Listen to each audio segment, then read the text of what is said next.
Жолдошум менен ажырашканыма 1,5 жыл болду. 3 balam var, yaşım 30'da. Namazı var, elimde, üy bülösü var.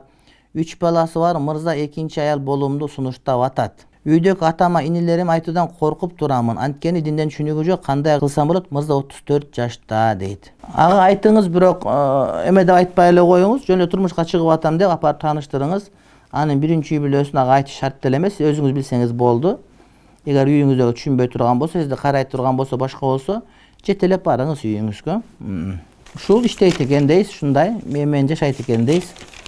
Жашай бересиз. Сиз билсеңиз болду. Сиздин өзүңүздүн жашооңуз.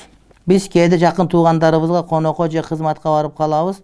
Ошондо окорочка, самсы же куурдак беришет. Мен жебеймин, жолдошум уят деп жейт. Шектүүдөн сактануу керекпи же жешим керекпи? Балким шеги жок, алардыкы таза эле болушу мүмкүн. Мен дворник болуп иштеймин, айып иште жашайбыз дейт. Айлыгым 2,5 миң сом, зекет канча берем? Зекет бербейсиз.